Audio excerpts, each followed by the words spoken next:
Hello and welcome to New Fast Food. We've got a lot to talk about today, including more Naked Chicken Chalupa news than you could possibly ever dream of, a brand new addition to Burger King's sourdough sandwich line, and Pizza Hut is delivering beer. Let's get started. So if you're not already aware, Taco Bell just brought back the Naked Chicken Chalupa. This time there's two versions of it available, the mild and the wild version.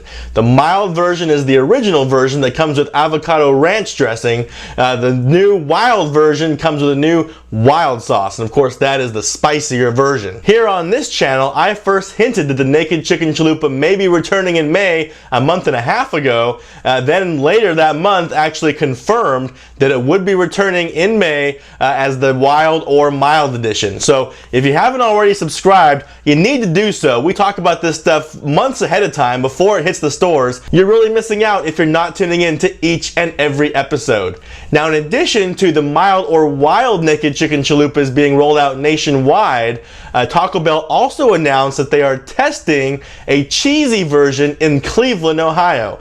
So the cheesy version is basically swapping out the sauce, either the avocado ranch or the wild sauce, for nacho cheese, and it's the cheesy Naked Chicken Chalupa. So this is available, like I said, in Cleveland, Ohio. It's testing there, but of course the mild or wild Naked Chicken Chalupas test marketed last year, and now this year they're available nationwide. It's very possible that this cheesy Naked Chicken Chalupa version that is testing in Cleveland right now could go nationwide by next year. Then, in addition to that third version of the Naked Chicken Chalupa, Taco Bell also dropped a promotional video on YouTube where they featured many more versions. Now actually in this video they're promoting the customization available through the Taco Bell app. So these aren't actually named menu items that you could go into your Taco Bell or even a test market Taco Bell and order off the menu, but they are things that you can create using the Taco Bell app or using the Taco Bell website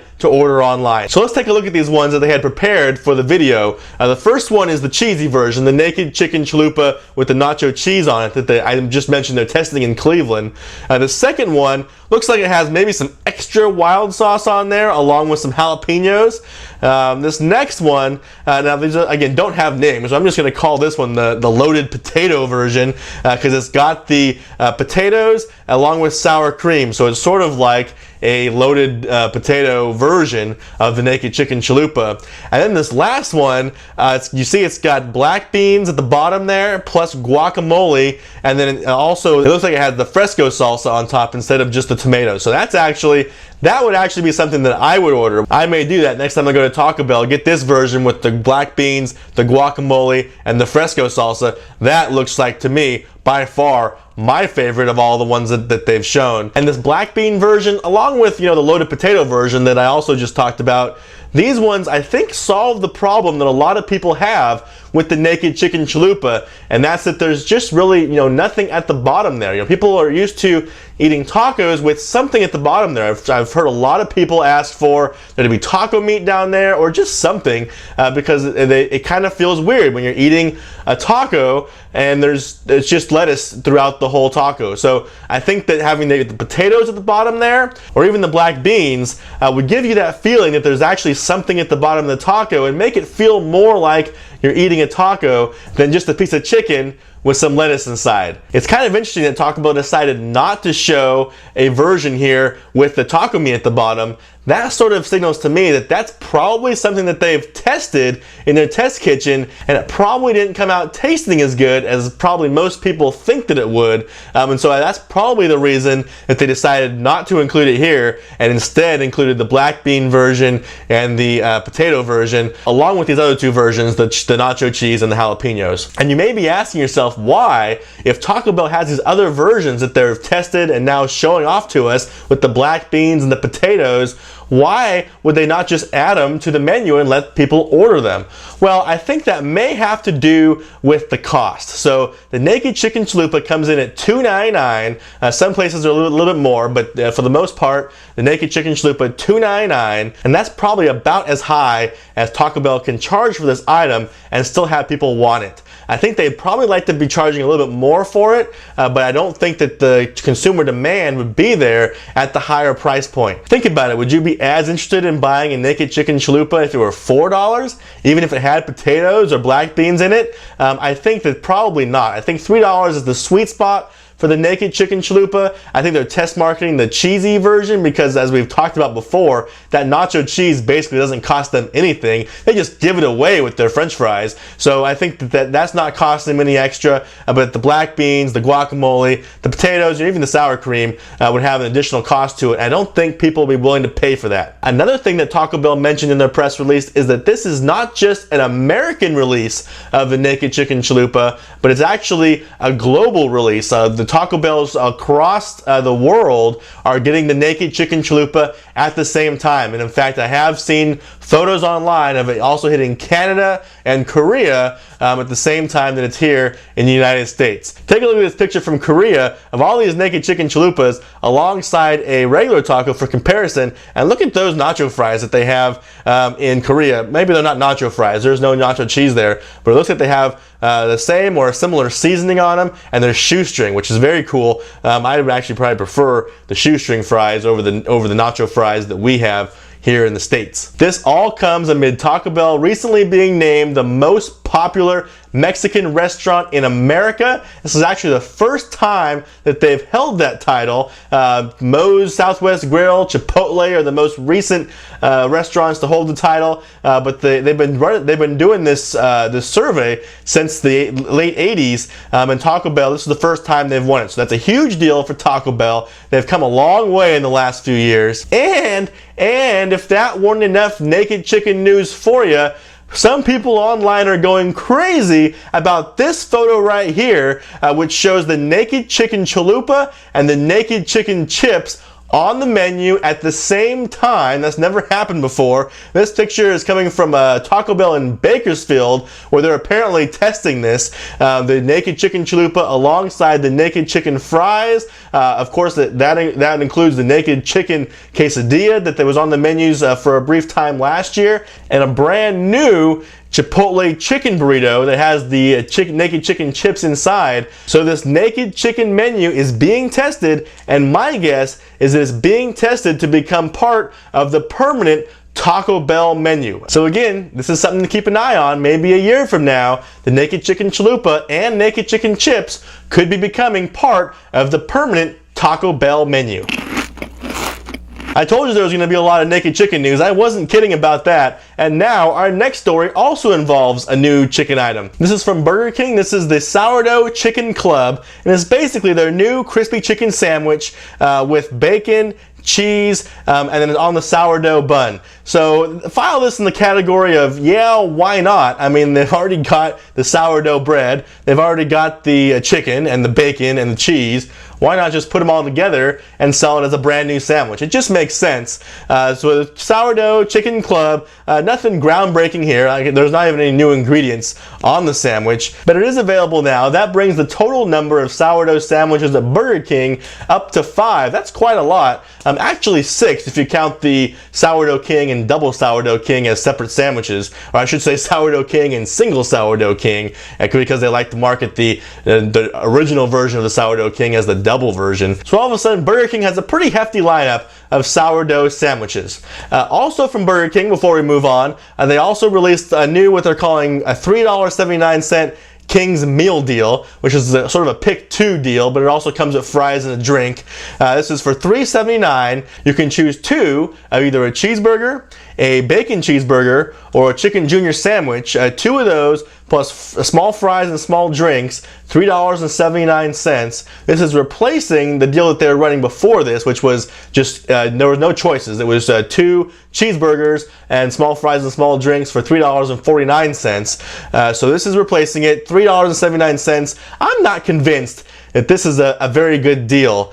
These sandwiches that they're offering, I wouldn't pay more than $1 for any one of these. So if you get 2 of those sandwiches worth $1 a piece, and that comes to $2, that means you're paying $1.80 for the fries and the drink. The fries, I think, were probably worth $1 around there.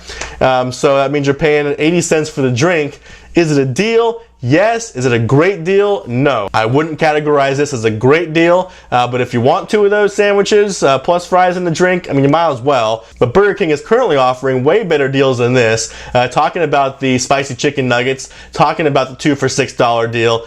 This one I wouldn't categorize as one of their better deals. Plus, I'm not sure if they're trying to insult our intelligence or what's going on here, but the bacon cheeseburger and the cheeseburger are basically the exact same thing. One's got bacon and one doesn't. You'd have to be a fool or just not like bacon at all to get the cheeseburger when you can have the bacon cheeseburger for the same price. That doesn't make any sense at all. I think it's just the cheeseburger was just kept in there so it gave you the appearance of having more choices than you actually do. All right, in our next story, Chick-fil-A is test marketing some new chilled coffees. Okay, so they have the iced caramel coffee and the frosted caramel coffee. Both of these are their coffees, obviously, with some salted caramel syrup, and then either poured over ice or blended in with their ice cream, or ice dream as they call it, into a frosted version of the caramel coffee. These actually sound very similar to the ultra caramel frappuccino that Starbucks just added to their permanent menu. So Chick-fil-A, they must have been already planning this already, but they're introducing these in test markets in Columbia, South Carolina, and also southern parts of Virginia. And if they sell well there, we could see Chick-fil-A expanding their coffee line sometime soon. And finally today, Pizza Hut is expanding their test of beer delivery. So this is not exactly new, but before they were only testing it at one location. Now they're expanding the test from one location to 100 locations across Arizona and California. In these locations, you can have beer delivered along with your pizza, and in fact they're incentivizing you to do so. So the deal is, if you're having pizza delivered to your home and you add at least a 6-pack of beer to that order, they'll waive the delivery fee. So that's right, free delivery of your pizza if you add beer to your order. This actually is pretty interesting because as I was first contemplating this concept of delivering beer with the pizza, I was kind of thinking, you know, who is this really going to be very popular? Because probably if you're the kind of person that absolutely needs beer with your pizza, you probably already have beer at home. You're probably not sitting around with no beer if you absolutely are the kind of person that has to have beer with your pizza. So this waiving of the delivery fee adds an interesting wrinkle in there, because at that point, why not? I'm not sure how much they're charging, but a pack of beer is usually, you know, around $5. I'm not sure. They could be charging anywhere between $5-10 for this. But anyway, anywhere in there, I think it'd be worth it for them to waive the delivery fee. I think the delivery fee in my neighborhood is around $5 anyways. So it's basically, I mean, chalk it up either way, either like free beer with the delivery or free delivery with your beer, or maybe, I don't know how much they're charging. Like I said, I don't know how much they're charging for the beer, but you know, maybe an inexpensive 6-pack with your pizza. So that's pretty interesting. This whole idea of waiving the delivery fee for adding beer to your order makes the whole thing much more enticing to me than it would be if they had just offered beer as an option. And it's pretty interesting to see the different routes that Pizza Hut and Domino's are taking. Pizza Hut taking the more traditional route by like adding new items to their menu and stuff like that, and Domino's taking this whole technology approach where they want to be the technology leader among any restaurant out there. And I think it's paying off. It's paying off for Domino's for sure right now. And I think, you know, if Pizza Hut has more ideas like this, we could see a pretty tight race for many years for that #1 pizza chain spot. And I'm going to leave you with this. This is actually a picture that I snapped myself at a local McDonald's. I actually don't think that this is a test menu or a regional menu. I think that this is actually just something that this McDonald's franchisee decided to offer. They have 2 for $5 fish fillets, 2 for $3 McFlurries, and 2 for $4 medium fries. I want to know, what do you think of these offerings? Do you think these are good deals? Because at first, when I first saw this poster, I got really excited. Oh my gosh, some new 2 for a deal available at McDonald's, because, you know, lately the restaurants have been putting out some pretty good 2 for deals, talking mostly about the 2 for $6 at Burger King and the 2 for $6 at Wendy's. But I was pretty disappointed when I actually saw what they were offering here. Not very exciting, especially the 2 for $4 medium fries. Actually, at this particular location, that is a pretty good deal because they were charging $1.99 for a small order of fries. But I don't think that's the normal price for a small order of fries. And I think that 2 for $4 just doesn't sound like it's a very good deal to me. So let me know what you think. Compared to your local McDonald's, are these very good deals? Let me know. And also I want to know, do you have a favorite version of the Naked Chicken Chalupa? There's of course the mild and the wild versions, but then there's all these other options that Taco Bell showed us that they can be customized through the app. Do you like any of those, or do you have your own that you create using the app or the website? Let me know down below in the comments. I want to thank you all very much for watching. If you like this video, give it a thumbs up. It really helps to get all those thumbs ups on my videos. If you've made it this far in the video, you're obviously interested in this kind of stuff. You might as well go ahead and subscribe. Remember, here at New Fast Food, I don't do food reviews. I do fast food news twice a week. I release new videos every Tuesday and Friday, and you can watch more right now.